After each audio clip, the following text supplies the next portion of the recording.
So let's go to the heart chakra. I love the heart chakra.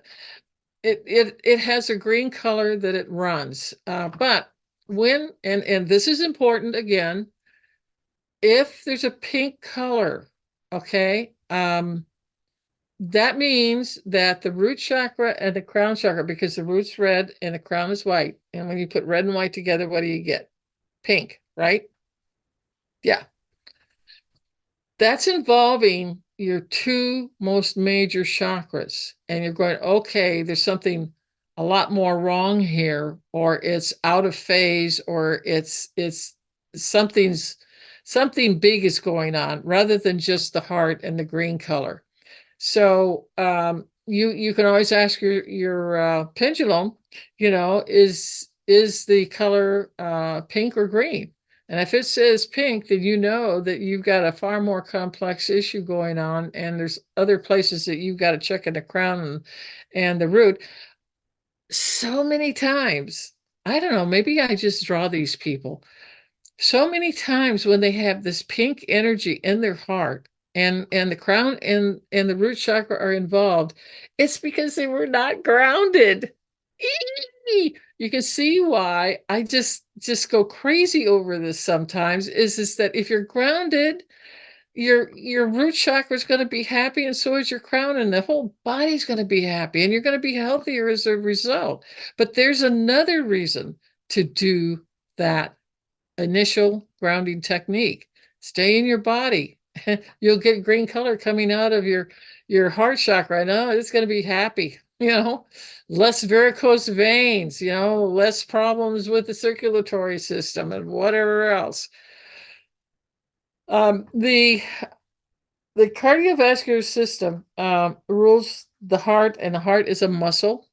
It's pure muscle. It has miles of tubing, which we call arteries and veins, of our body, and that's where the red blood flows. And it's an amazing organ, and I could sit here and talk about this for hours, but I know you'd get bored, so we'll just let it go with that. So continuing with our heart. Yes. All right, there's a lot of other things that the heart does. We need to talk about the thymus endocrine gland, and there's some great anatomy pictures here. The one on the left, you see the thyroid, it's a butterfly, but the thymus is also a butterfly. It's just a larger, longer butterfly, and it's a different color.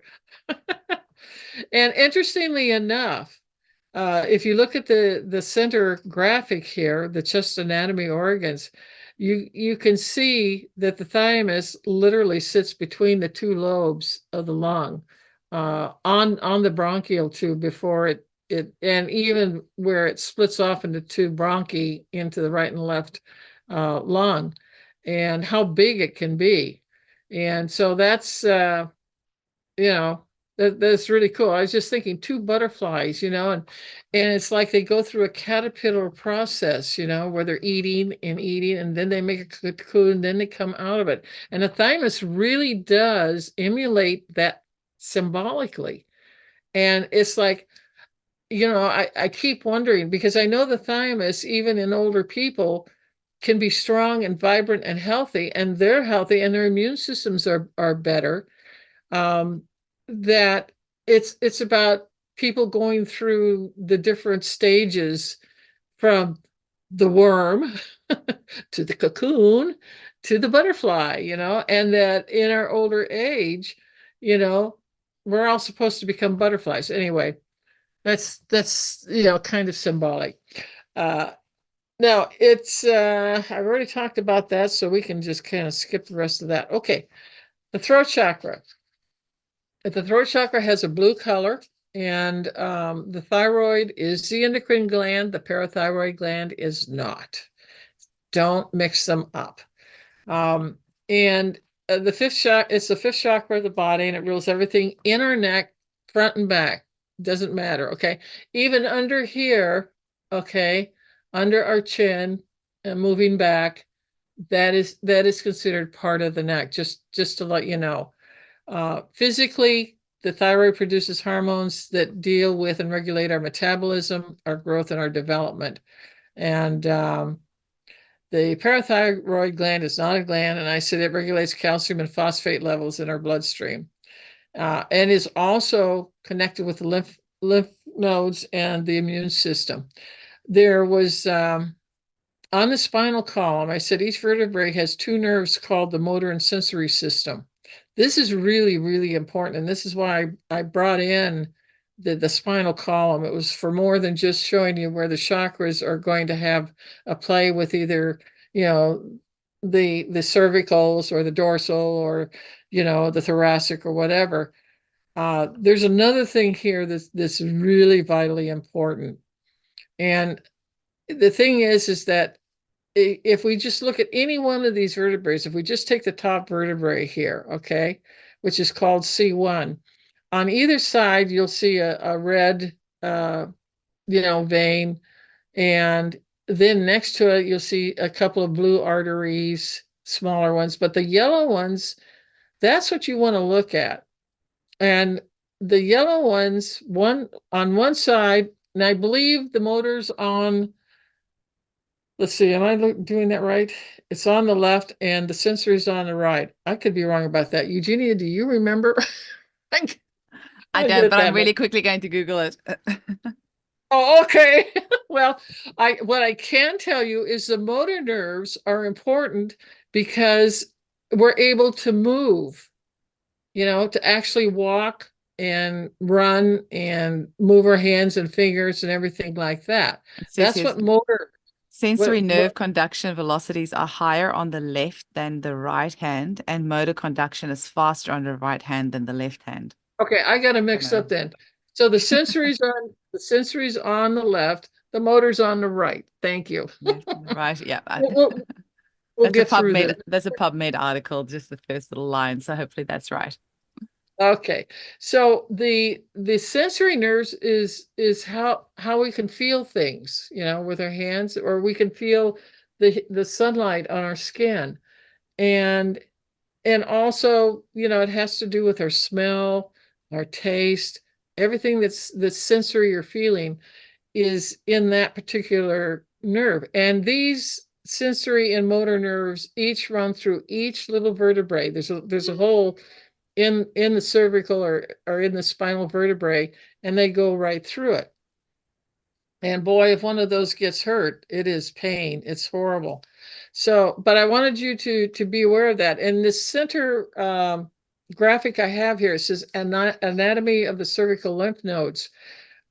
This is another thing that is really, really important with the throat. Everybody tends to forget about the lymph glands.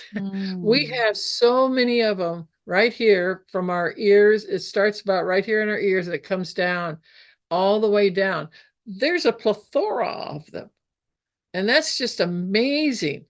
And, when they get swollen, that means that the immune system is kicked into action and they're actually fighting an infection, whether it's bacterial or viral, doesn't matter. But those are important.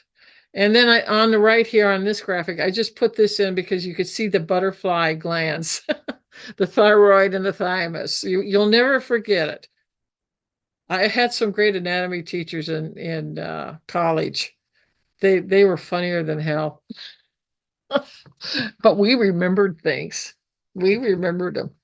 So anyway, the brow chakra is the third eye, and we've already had a big discussion about that, about the pineal gland versus the pituitary gland. So I'm not going to go into that too much. But it's located in the center of our forehead, and it runs the color lavender to purple and sometimes indigo. What I've found is that if I see an indigo chakra, that pretty much tells me that's a really old soul, and they're not here because they have to be. They're a mission soul. They're your older souls, and something is up, and I pay attention to that. Whereas the lighter lavender is like people who are just learning how to start to see things. It's a light lavender, and then it'll go to a beautiful violet color, midway between the indigo and the lavender. It kind of tells me about the age of the soul or what's going on. Just little stuff like that. I said that the brow chakra has rulership over eyes, ears, nose, and sinuses. That's a lot of real estate, folks, because any one of these can go wrong. And you know, here and the sinuses. I had one sinus infection in my life. It was in New Zealand. And I left Dunedin. My husband and I were flying out of Dunedin, and we were going to land in Auckland. And as we were coming in to come down to land at Auckland, I had the worst pain in my head I have ever had. I thought for sure I was having a stroke. And it was so bad. I just curled up into a ball. I couldn't even cry. It was so painful. And by the time they got on the ground, I couldn't walk. I couldn't talk. I just said, get me to a hospital. And so we went and we ended up not going to a hospital, but to a hotel that was nearby that had a doctor, a physician on call. So I said, get him over here because I thought, oh God, I'm going to bleed out and I'm going to die of a friggin' stroke, here in Auckland, New Zealand. And as it turned out, he came over, he listened to me, he, felt around and he says, what color's your snot? And he said, huh? He says, the mucus that comes out of your nose. He says, what color is it? I said, it's green. He said, okay. He says, you've got a really bad sinus infection. And he put me on erythromycin and he warned me. He says, you're not going to like this. He says, you're going to be really, really miserable for 2 days. And he was right. I was. But then I had to stay at that hotel in Auckland for 7 days before I could fly because the sinuses had to drain enough so that the air equalized when going up and down in a plane. Okay. And what happened when we came down into Auckland, uh, it didn't equalize and I felt like my whole head was exploding. It was not here, it was in my head. And that's what I couldn't figure out. And that's why I thought I was having a stroke or something. And I thought, God, this is the worst stroke ever. I've never heard anybody have such pain in their life with a stroke, you know? So it was one of those stories, but I never forgot it. And ever since I had that one sinus infection, I have such great sympathy for anyone who gets them. My God, they're awful. So back to this, I see the crown chakra has rulership over the pituitary gland, and interestingly enough, the pituitary gland has two parts to it. It has two sides. Okay, it's kind of interesting. We'll get into that in a minute. And I said it is the puppet master. And I said equally important, it rules over. Now this is really important. The central nervous system. They call it the CNS. In medicalese, we always shorten things to an abbreviation. So CNS is the central nervous system. But it has different things going on. It also has what they call the autonomic nervous system, which is ANS, and it has two branches to it. One is the parasympathetic nervous system, which is PSNS. Our emotions are at rest. Our digestion is good. Things are calm. It's only when you get into the sympathetic nervous system, which is SNS, that's our emotions. And it's also our fight or flight state of response. Digestion stops. Now, here's an interesting thing that happens to a lot of people who are under high stress and it's unrelieved and it doesn't go away. This is not acute stress, okay? Where you drop a plate and it breaks and you're going, ah! Okay, for the minute. That's stress, but it's here and gone. It's acute. When you have unrelieved stress, your digestion starts slowing down more and more and more. And to finally, you end up with constipation, among other things. Okay. And that is a sign of high stress. If you used to have great bowel movements, but now you don't, and you're all clogged up, that's stress. And you need to be asking yourself about that. And guess what? We may be able to do something about it if all things being equal, if you're constipated, you're looking at your sacral chakra, right? but yet it could be coming from the brow chakra, because this is where the stress hits. And where stress hits, that is the main chakra that you're going to be thinking about, with the target gland chakra being the sacral chakra. Or you can have a lot of fun. You can put your pendulum down there about 3 inches above your body, and where the sacral chakra is at on the front and back, and you can find out if it's working fine. If it's working fine, then this tells you that your brow chakra is probably clogged up with something, and it's moving more slowly, and it's having a hard time moving at the frequency it's supposed to. And when it does that, everything in that system's going to slow down, i.e., constipation. All right. There is a story to all of this, and it's all energy combined with a physical response to it. It starts in the energy, it starts in the invisible, and it comes down, and then we get involved with our emotions. But this is I really wanted to put this down in black and white so that you understood exactly what it was, and that there may be 2 chakras involved, and you need to find out which one it is. And let's see, we got that. Okay, I said the brain is the most complex, complicated of our anatomy. I said with 2 chakras posited within it, the brow and the crown chakra, there's a lot going on, seen and unseen, what I just said. I said, plus the brow chakra, you have the entire central nervous system that has a number of parts, and that they have key roles in our daily life. The crown chakra plays a most major part in our nervous system.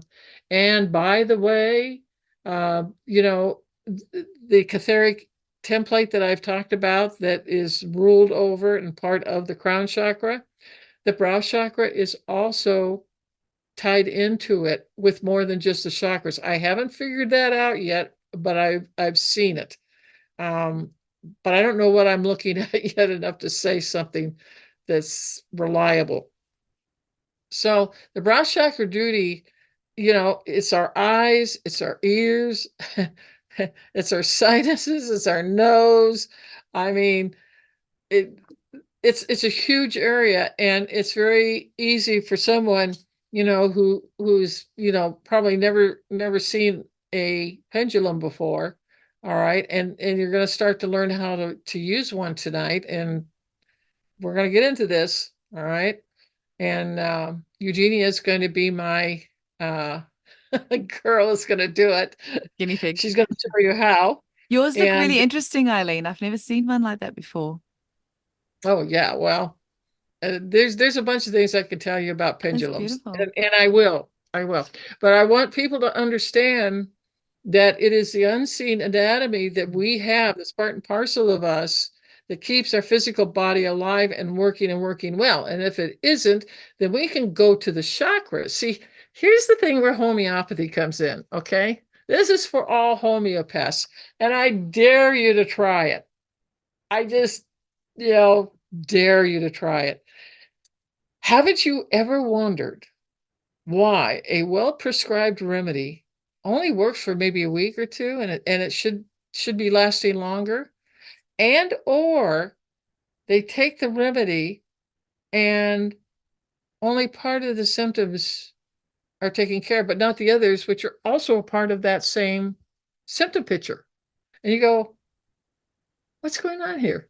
Where is this in my, and you're looking everywhere for something else, and there's nothing there. So it's like, okay, let's see. So what I have found out over the years is that chakras do get clogged, and they can get clogged with several types of things. One is stress. Stress will slow them down. If you slow down the vibrational frequency of that chakra, you are slowing down everything in that it has a rulership, or that it's taking care of in the human body, okay?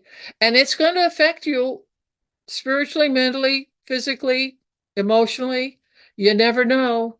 how much it's going to hit or where it's going to hit, but it can do all of that. All right. The slower it goes from what it used to be and where it should be and isn't, the more that system of the body is going to start to have what? It's going to have symptoms. All right. Symptoms. That homeopaths no symptoms. It's our bread and butter. So the you can take your little pendulum here. Okay. You take this pendulum, and we're going to teach you how to use this tonight. And you can all run out and buy one if you haven't, and buy a cheap one. It doesn't need to cost you hundreds of thousands of dollars, okay? You can get a cheap one for $10, all right? Maybe not in Australia, but you can in the United States. So get a cheap one. And the thing is that you can go in with that system that you know about, because all homeopaths have a pretty damn good knowledge of anatomy. And if they're an MD, of course they do, or an ND or an EMT or a paramedic, something like that. We all know our anatomy. We know enough to be dangerous if we're an EMT, but that's okay. We still can save lives. And you can find out what's really going on. Where is it located at? And you can ask your pendulum and it's going to tell you. And instead of scoffing and saying, oh, I'm making this up, or she's crazy, okay, which I'm sure they're going to say she's crazy, that's fine. All visionaries are called crazy. I don't care. I know what I'm talking about. I see it all the time. So you're going to be learning how to parse things when you have little organs that are all together in one place, especially in the face and the head, is just, it's a minefield for somebody that's trying to learn. But that's just part of learning. So speaking of learning here, I said that the crown chakra and the etheric field of our aura have two agendas that they are responsible for maintaining. And I said I feel the pituitary endocrine gland is situated at the opening of the top of the head, that it plays an important part in this invisible world of ours. I said the master gland is a pituitary, aka the puppet master. It has control over the target glands, which we already talked about. And I said it would make sense that the crown and the pituitary are in deep cahoots with one another. You better believe they are bedside partners. On one side, you have the visible side, and on the other, the invisible. And both are working 24/7, 365 for you in concert to create a dance between prana, the invisible food, and the food that we feed our auras and chakras. And later, it is transmuted into and feeding the endocrine glands where the hormones are created. And that's a part of all of our bodily systems. And I said, in other words, this is a symphonic concert on the seen and unseen that goes on without any rest or change ups. And I said, I believe the crown chakra works with our entire nervous system as well. Don't, prove me wrong on that. Do not overlook this. Don't dismiss it, because you don't know what you're dismissing, or you think you're dismissing. Now, those two work together. And I said the closeness of the pituitary gland and the crown chakra opening are like two horses in the same harness, and they're going the same direction. Okay, so end of anatomy lesson. Hey. Do you have any questions so far, Eugenia? I have Do you have any? I have loads of questions. I don't know if you do. Is it okay to ask them now? And actually, as Yeah, like I yes, did. because we're gonna move into the pendulums next. So if you Okay. got them, give them to me. Yeah, because I think with the chakras initially, when I initially saw the funnels and as we were kind of talking in the previous lessons, I kind of thought that maybe the energy comes in one way and goes out the other. But then after, listening to you, it comes in and it gets transmuted. So it doesn't actually go anywhere from there. But then at the same time, we can also like lose energy. But I guess that's coming more from our auric field that we're losing. Or Okay, what you're saying, you're losing energy. What kind of energy are you talking about? Physical, mental, emotional, or no, spiritual? but like more spiritual energy. But I think Okay. that's more probably from the aura. Like if you're in touch with people who have bad vibes, I think that's maybe what we spoke about more last time. I'm just trying to integrate all this information because although I've heard little bits and pieces of it here and there, I've never actually like sat down and, made sense of it all and tried to digest it all. So I think I'm Okay. just trying to figure out in my head where it all goes. But your visuals are really good. I could really like visualize it kind of going in. And then initially I thought, oh, maybe it comes out here, it comes in here and then goes out the Oh, bottom. But yeah, everything's coming in and then it gets transmuted from 4D into 3D. And that part I really understand and I really like right. that. And don't forget, you have the silver of the Mother Earth's Mm. energy, and you have the gold of the prana coming down through the chakra. And those two, if you could see them, they look like they look like cables on an elevator. Okay, if you were up above the elevator and you saw it, it's like two cables. One's going up and one's going down, and it's constantly doing that. Okay, and yeah, the chakras can transmute poisons too. Okay. It can get poison out of the body. Homeopathy can get poison out of the body. All right. I mean, my husband and I have been stung by bark scorpions, which are the most poisonous scorpion here in the United States, several times. In bed at night, we wake up and they were in our bed. Wow. Okay, I mean, welcome to Arizona. This is normal. Okay, it's not that I'm not cleaning my house, folks. It's scorpions can come in anywhere, and they are nocturnal, and they get very busy usually when you're asleep. And I always, anytime that I would wake up and I'd feel a sting, then I'd throw off the covers, jump out of bed, get the flashlight, see the little bugger. And I always carry the can that was always on my bedstand, and I would put the can over because I didn't want to kill it. It was just looking for food. Okay. It just found something too big to eat. But the problem is that the sting on the bark scorpion, which they lived in the area where we lived, uh, is it's killed many children, and that's the sad part about this. But the first time that I got stung and Dave got stung, I went and got the Lachesis 200C, Mm. and I'll tell you what, that sting, it starts from the bottom and comes up. Okay, no matter, I mean, if you get stung in the back, then it's going to go up that way, or if you're stung in the foot, whatever, it moves up the body. And there's a certain place where it feels like your entire torso is turning into a washboard of spasms. All Mm. right. I mean, it's really quite something. And the Laxus just knocked it out in 5 seconds flat. And usually I would have to take 200C twice, sometimes three times. Every time they sting, that's another sting. That's more poison. And they will sting you so fast that you have 3 or 4 or 5 stings before you can ever do anything because they're scared, and they know that something big is moving is going to kill them. So there's the poisons can be transmuted from the chakras through the endocrine system. Okay, but I'd like to go back to your spiritual fatigue. Okay, well, that's what I'm going to call it. All right, what happens is that you're not grounded enough. That's the number one thing. You're not totally grounded yet, or they wouldn't be taking anything away from you. Okay. Now, there's a second part of this that uh, what if you really are grounded and you still feel like somebody's sucking the energy out of you? Okay, these are what we call psychic vampires, um, and I mean that kindly and with love. I'm not. They're not dark people. They're people who have been victimized. They're people who have low self-esteem and they haven't gotten any breaks. And on an unconscious level, this is really, really important. On an unconscious level, they automatically are drawn to people like you, Miss Sunbeam, okay, because you exude this wonderful sun-like energy, okay.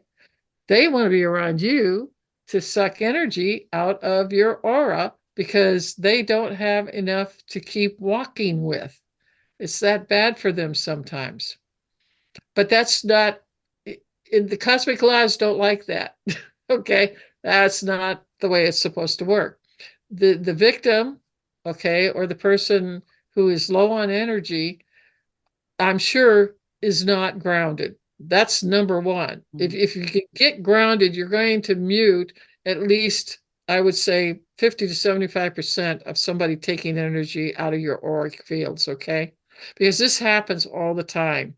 And I call them psychic vampires, but it's because they're unconscious about it. They don't realize they're doing it.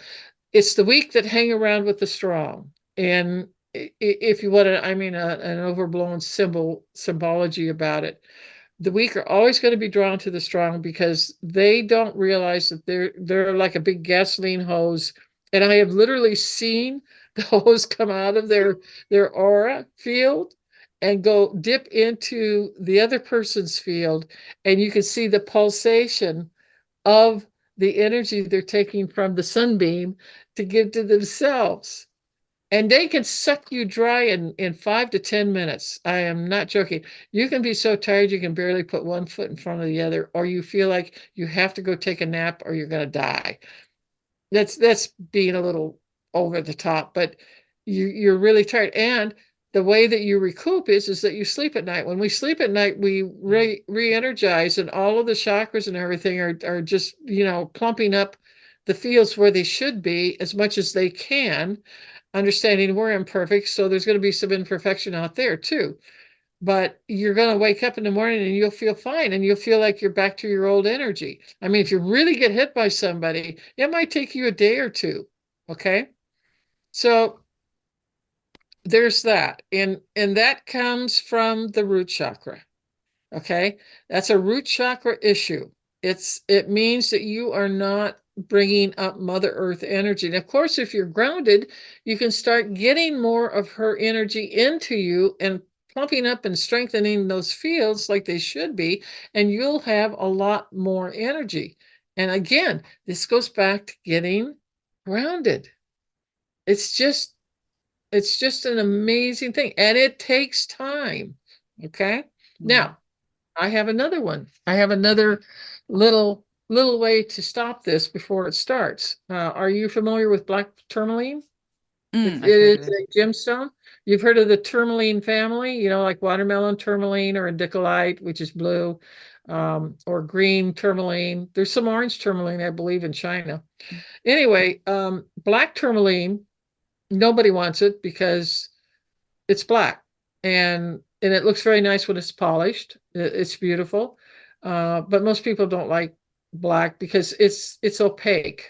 It's not transparent like gems are supposed to be. It's opaque, therefore it's worthless in most people's eyes. Okay.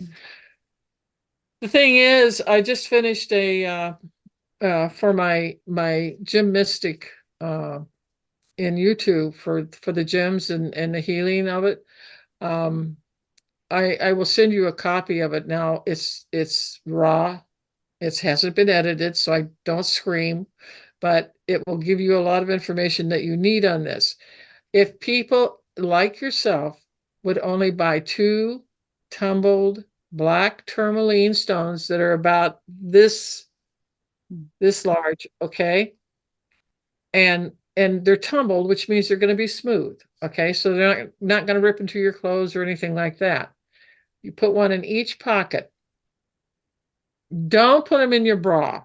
Okay. I just can't believe this. Women put them in their bras because, and it's like, no, you don't want to hurt these poor little babies, these little puppies. I mean, they're having to wear a bra in the first place, which is really crimping their style. And you don't want to put two stones in there because it's a pocket, but it's the wrong pocket.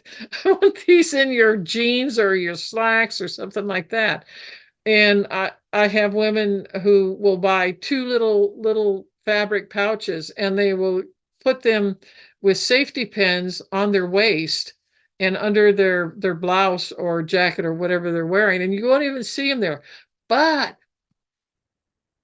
there's only, I think, 3 or 4 gyms in the world that have piezoelectric and pyroelectric energy. One is heat produced, one is electromagnetic produced. Um, the best one in the world is tourmaline. The best one is I think it's called Dravite or something like that. I can't remember it right now. It's from Slovenia, I think. It's in my article that you'll get, okay? Um, I will be putting it up on video for my YouTube, Energy 101, but that's going to be a week away. um, the the second strongest and most powerful is black tourmaline, and black tourmaline is totally inexpensive, cheap, cheap, cheap, because nobody wants it. And you'll spend a little bit more for tumbled because it's polished looking, but it's easier on your clothes because tourmaline, it has really sharp and ribs and stuff on it, and it can pull away at fibers in the weaving of your pocket and stuff like that. So I always suggest that you take two black polished tourmaline tumbled stones, one in each pocket. Here's what it does. And topaz is another one that is piezo and pyroelectric. Quartz crystal is, and oh, can I say a lot about that? But the one, black tourmaline is the only one that I have found that does the following. When you put a tourmaline tumbled stone in your left pocket, it instantly goes to work because it's pyroelectric. The temperature, when it changes, all of the molecules and the atoms get really excited. And the stone, when it goes up against 98.6, which is your body temperature, which is not what it's at, when you buy it, on the street or whatever, or on the internet, it's probably going to be maybe 70 degrees or something like that. So there's a huge difference there. And the one thing of two that black tourmaline does is that when it gets excited like that and it stays at that temperature, it absolutely just spreads out and goes all around your aura. And it's electromagnetic energy. And it stops anybody who wants to suck out of your aura, okay? It won't happen because the spirit of the stone feels threat coming toward it, which is threat to you, all right? Threat to your aura. And it immediately is on guard. And when the person gets close enough, the person will, in some way, want to interfere and put something into your aura to start sucking. As soon as it does that, the black tourmaline knocks it out because it's a higher vibration and it's a higher energy. And did you know that what they tell you about black tourmaline as far as manufacturing goes is that it can create between 20 to 100 volts of electricity? You stop and think about that. And if you think it can do that, and scientists can measure that, okay, just think what it's doing on the unseen side, okay? It will send whoever threatened you with negativity of some sort, okay? It sends it back to the sender. It's the only one that does that. It's the only one. And when you wear a stone in your right pocket, what that means is that whatever negativity you have and you're having a bad day and you really want to blow at somebody or whatever, guess what? It stops you from doing that. It stays in your aura and makes you responsible for your feelings and being more mature about them rather than being a hissy fit or, a temper tantrum. So you protect yourself with a stone on the left in the left pocket, and you protect everybody else from you by wearing the stone in the right pocket. It's the only one. And there's just so few stones that have the piezoelectric and pyroelectric abilities. And they're using quartz crystal like crazy in all of the computers. I mean, it's just and anything electronic because it's heat. And heat just excites it, and there it goes, and it's just doing its thing. So that's what I would do Mm. offhand, without, I would be looking at all your chakras, and I would be finding out which one is not working, which one isn't activated, why isn't it? Okay, and we would have a chat. Yeah. That's what I would do if I was there. Okay, does that make sense? It does. My other question is just that I was taught that the hypothalamus is the master gland, but in our physical anatomy. But I wondered if you meant when you said about the pituitary being the master gland that you maybe meant on on the energetic anatomy, No, because the I know the hypothalamus. hypothalamus, yeah, it's part of the master gland. I understand that. But it's a part of it. It's Okay. the master gland as a whole. Okay. It is a part of it, yes. Okay. But it's not outside. The reason why I said it that way is it was not outside working by itself. Okay. It's not a target gland. It's part of one gland. That's a pituitary gland. And there are parts within parts of the pituitary gland, but they're all in one place.